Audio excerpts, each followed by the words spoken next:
Olá, graça e paz, boa noite, tudo bem? Espero que todos estejam bem. Hoje, quarta-feira, dia 25 de março de 2020, é dia de culto de oração. Nós precisamos orar, irmãos. É interessante como esse momento de quarentena acaba revelando ou potencializando ainda mais algumas coisas que nós, pastores e pessoas mais envolvidas com a atividade da igreja, sabem. Nem todos sabem orar. Nem todos que frequentam a igreja, nem todos que estão na igreja, independente do tempo, né? Seja 15 dias, 6 meses, ou pessoas até mesmo que já estão na igreja aí há 5, 10 anos, nem todos têm a compreensão exata do que é orar, ou têm uma vida de oração. É interessante como muitos oram ou têm um momento de oração apenas em grupo, quando estão na igreja, ou num outro momento social, num outro contexto social em que tenha mais de 2, 3 irmãos, mas na individualidade, na particularidade de cada um, no recuo do seu lar, nem todos oram. E é extremamente importante orar. Aliás, há um pedido, há um clamor universal hoje para que oremos, para que a igreja ore. Há toda uma mobilização por parte da CIB, que é a nossa Convenção Nacional, a CRIB-BC, que é a Convenção Regional, a UMB, a Ordem dos Pastores, o COPEV, a Conselho de Pastores e tantos outros órgãos e instituições voltadas para o meio cristão, pedindo para que a igreja dobre os seus joelhos e ore. Está começando hoje uma campanha de 21 dias de oração, de intercessão, de jejum, em favor da pátria, em favor da nossa pátria amada Brasil, em favor da igreja, em favor do povo de Deus, em favor das nações da terra. E eu quero te desafiar também a orar. Amém?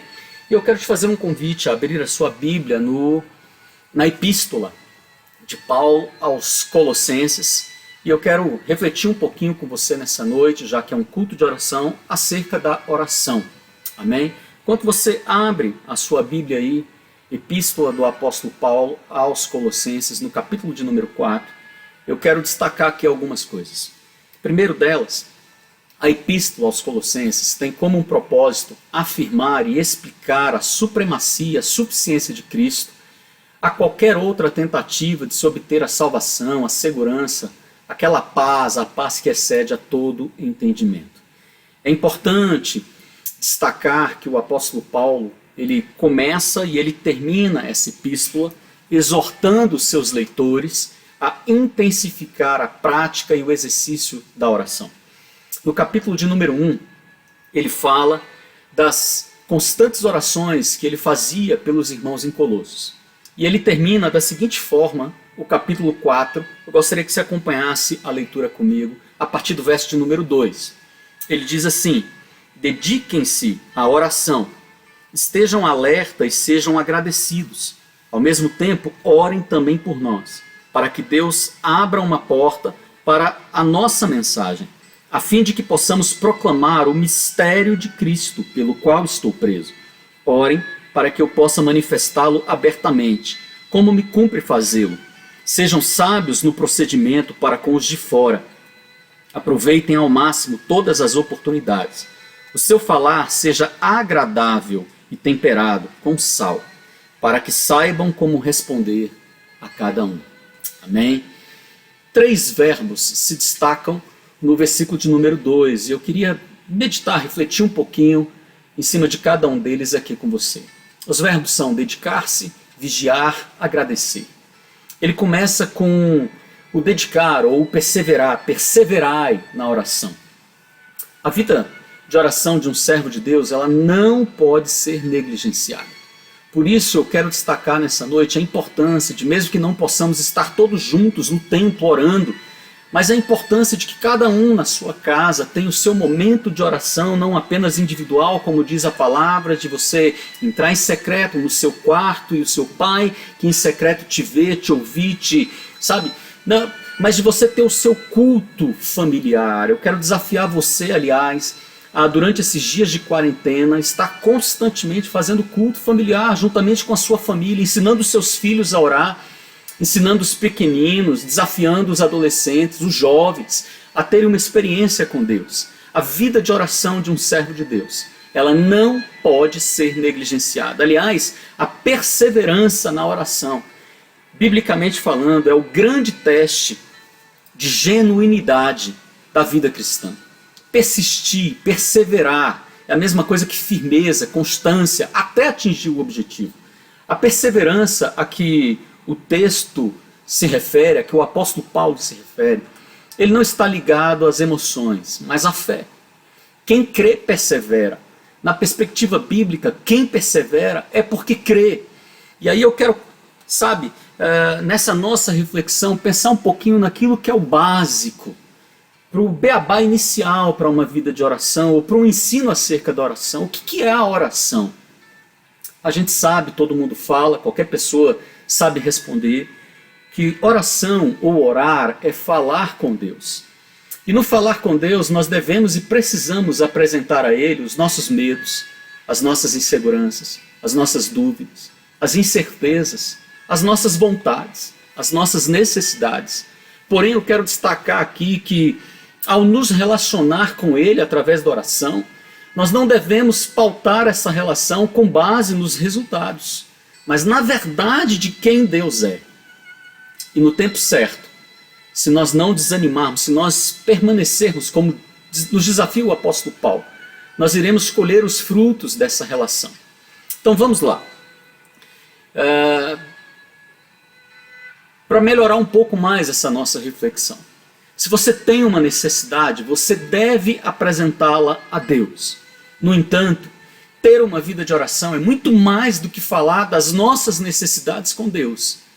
Nós não oramos apenas porque queremos algo de Deus, mas porque desejamos ser íntimos dele, porque desejamos a sua amizade, porque desejamos a sua companhia, porque desejamos o seu governo, porque desejamos o seu senhorio sobre as nossas vidas. Talvez muitos não percebam, estejam praticando da forma errada, aprendendo da forma errada, reproduzindo um padrão de forma errada. Por isso a importância de você prestar atenção um pouquinho no que eu estou falando nessa noite.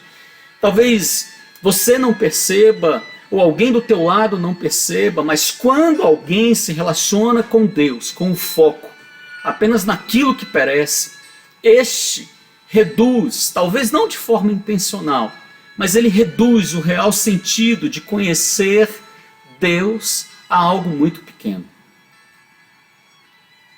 Segundo aspecto que eu quero meditar com você, ou segundo verbo que se encontra nesse versículo de número 2, é que o apóstolo Paulo, ele diz apenas, não é apenas para perseverar, mas ele diz para vigiar na oração.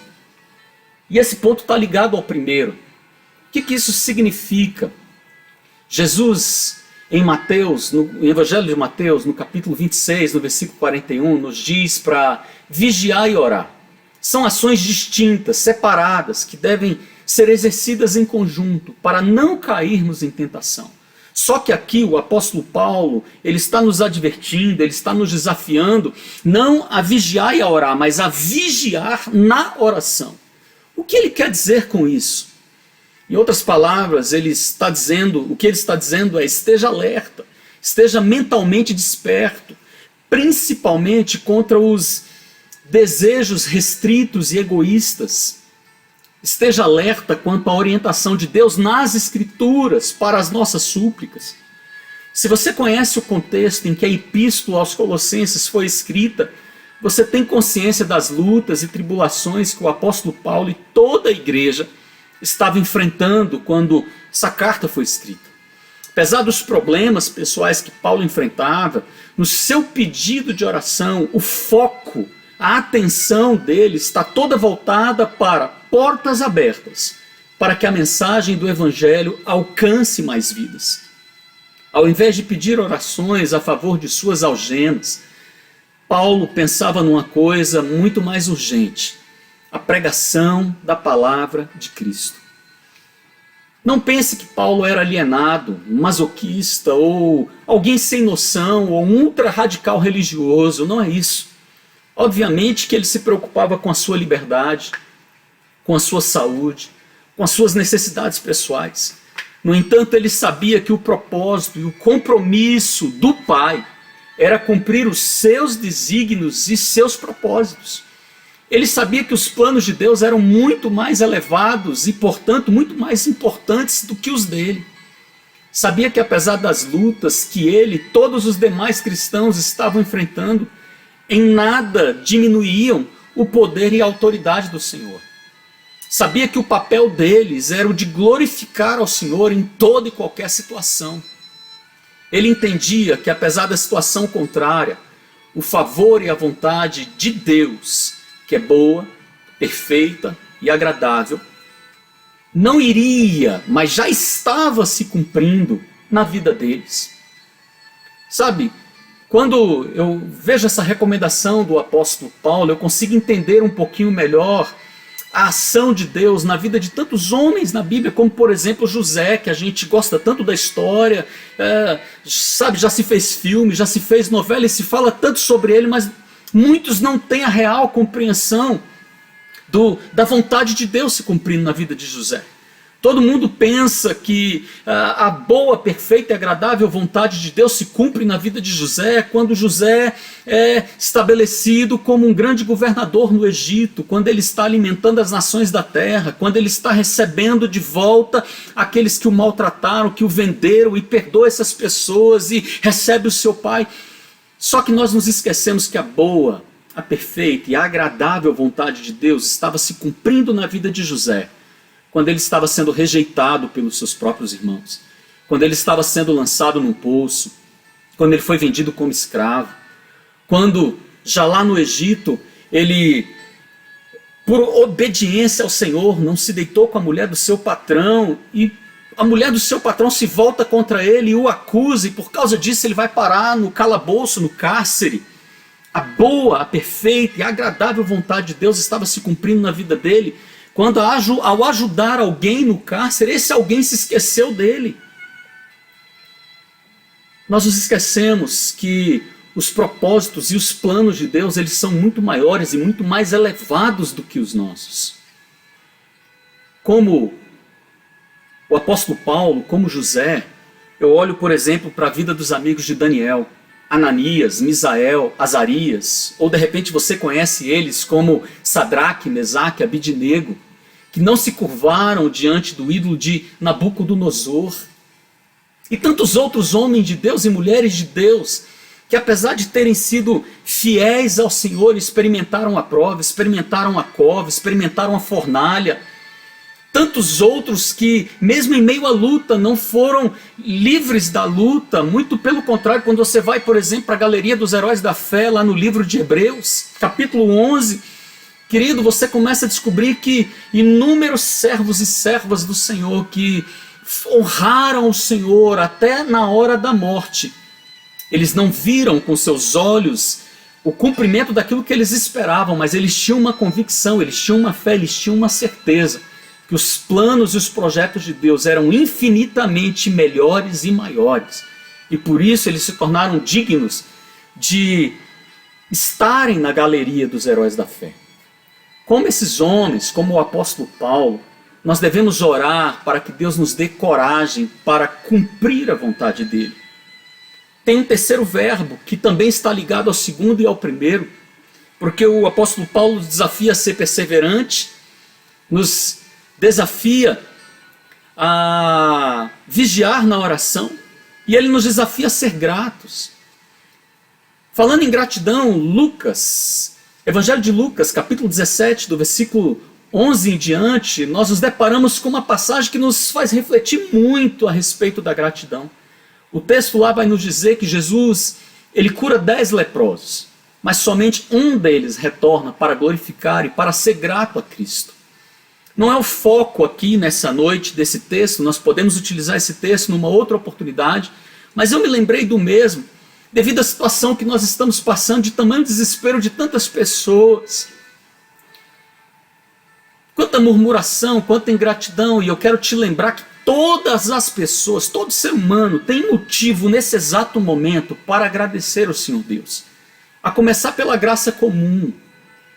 Você pode agradecer pelo seu trabalho, você pode agradecer por ser inteligente, Você pode agradecer por desenvolver talentos. Você pode agradecer por ser uma pessoa que faz o bem. Você pode agradecer pela chuva que cai sobre a terra, sobre todos, independentemente do credo ou do estilo de vida, pelo ar que respiramos. E o que dizer dos salvos em Cristo Jesus? Deixe-me te dizer o que a Bíblia nos diz. Colossenses, capítulo 2, versículos 6 e 7, afirma: portanto, assim como recebestes Cristo Jesus, o Senhor também andai nele, arraigados e edificados nele, confirmados na fé, como fostes ensinados, sempre cheios de ações de graça. Deixa eu te dizer uma coisa, meu irmão. Quanto mais profunda for a comunhão com Cristo, maior será a gratidão para com Deus. Agradeça a Deus pelo cuidado que Ele tem por nós. Agradeça a Deus pelos desafios que passamos dia após dia, pois esses desafios cooperam para o nosso bem. 1 Tessalonicenses, capítulo 5, versículo 18, diz: sede gratos por todas as coisas, pois essa é a vontade de Deus em Cristo Jesus para convosco. Agradeça pela igreja local, pela sua família. Agradeça, acima de tudo, pela obra da redenção. Salmos, no capítulo de número 100, o salmista declara, e ele nos diz, nos versículos 4 e 5, entrai pelas suas portas com ações de graças, e em seus átrios com louvor, rendei-lhes graça e bendizei seu nome, porque o Senhor é bom, seu amor dura para sempre, a sua fidelidade de geração em geração.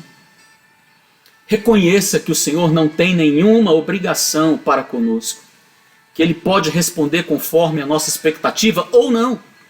E se Ele o fizer ou não, é devido à sua bondade, à sua soberania. Seja humilde, perceba que somos indignos de todas as graças e bênçãos. Seja grato.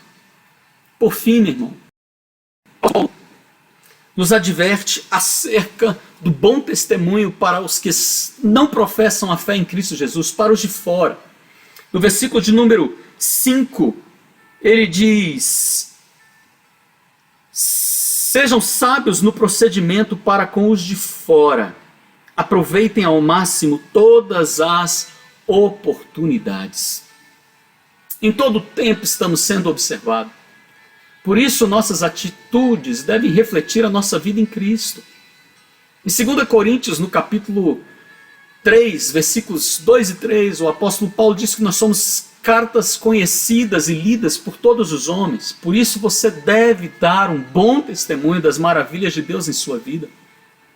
No Evangelho de Mateus, capítulo 5, versículo 16, Jesus diz: assim brilhe também a vossa luz diante dos homens, para que vejam as vossas boas obras e glorifiquem a vosso Pai que está nos céus.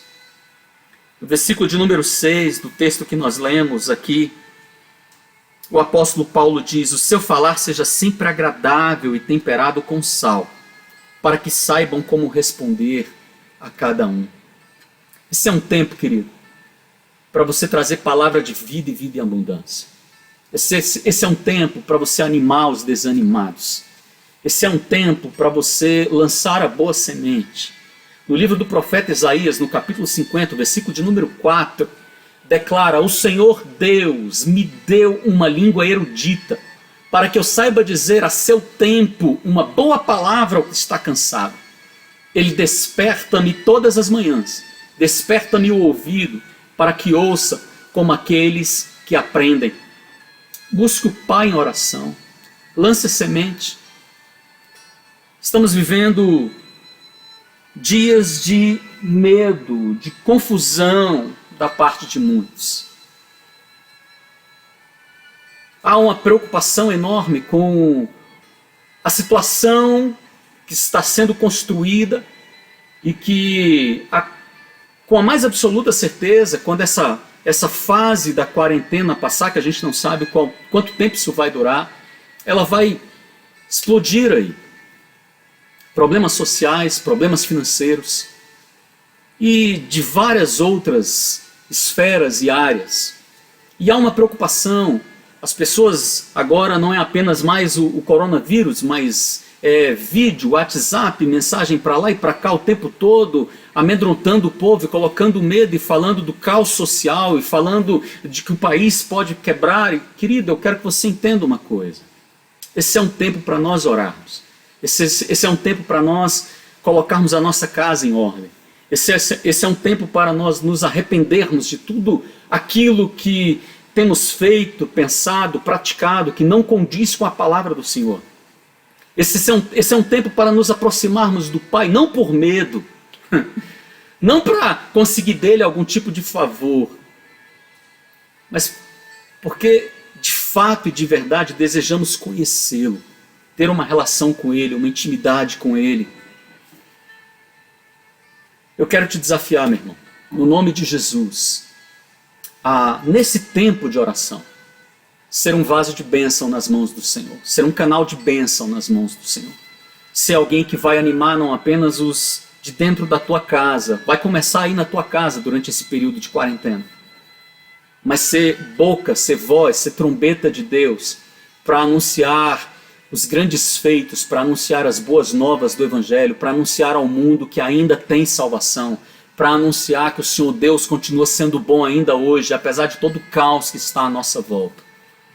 Eu quero te desafiar assim como o apóstolo Paulo estava desafiando aqueles irmãos, para que você não venha desanimar, para que você não venha esmorecer, para que você não venha retroceder na sua caminhada cristã.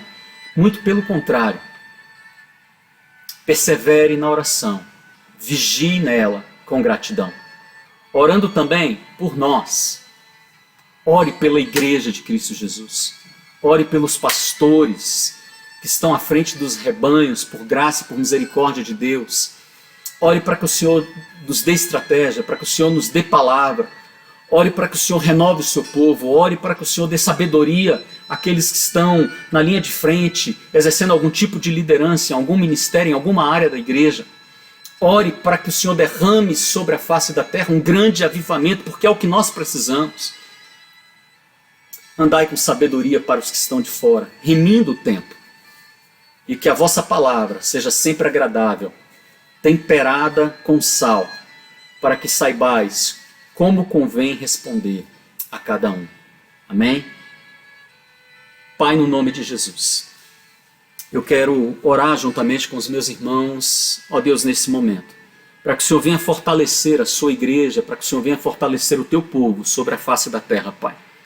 Nesses dias tão difíceis que estamos atravessando. Oro, Senhor, para que o Senhor cumpra a tua vontade nas nossas vidas. Mesmo, Senhor, que tenhamos que passar por aqueles momentos que a maioria de nós não vê como, ó Deus, sendo boa, perfeita e agradável. Mas eu entendo, Pai, à luz da tua palavra, que uma vez que somos discípulos seus, servos teus, e que procuramos te servir, ó Deus, em espírito e em verdade, o Senhor passa a cuidar de cada um de nós em todas as fases da nossa vida. E que nem, ó Deus, assim como nenhuma folha cai, assim como nenhum cabelo cai, ó Deus, sem a tua permissão da cabeça de ninguém. Ninguém passa por luta, por adversidade ou por problemas, ó Deus, se assim não houver a sua permissão. E quando há a sua permissão, Senhor, por mais que não gostemos, nós temos que admitir que ainda assim é a tua boa mão sobre as nossas vidas. Ainda assim é, Senhor, a boa, a perfeita e agradável vontade de Deus. Quem sabe num momento pedagógico de amadurecimento, de crescimento, de preparo, de correção. Mas ainda assim, Senhor, conseguimos enxergar e ver a tua boa mão sobre as nossas vidas. E por isso eu quero te louvar nessa noite. Eu quero te pedir, fortalece o meu irmão, fortalece a minha irmã. Alcança, ó Deus, os nossos familiares, os nossos amigos, conhecidos, aqueles que não conhecem o teu nome. E no nome de Jesus, ó Pai, derrama sobre nós um grande avivamento. Senhor, nós precisamos, a igreja precisa, Senhor, não apenas de um novo despertar, mas, ó Deus, de um novo enchimento, de um grande avivamento, Senhor. Aviva a tua obra no nosso meio, Pai. Essa é a minha oração nesses dias. Eu oro pela nação brasileira, oro pelos nossos governantes, oro pela igreja, oro por cada família dessa nação, Senhor. Eu te peço que a tua graça e a tua misericórdia alcance a cada um, fazendo cumprir, ó Deus, os teus desígnios e os teus propósitos. Que a tua vontade seja feita aqui na terra, como nos céus, Pai. Essa é a minha oração. Por isso eu te louvo e te agradeço. Em nome de Jesus. Amém. Amém. Deus te abençoe, Deus te guarde, Deus faça resplandecer sobre ti o seu rosto e que Ele te inunde de paz. Amém? A paz que excede a todo o entendimento. Deus abençoe. Até breve.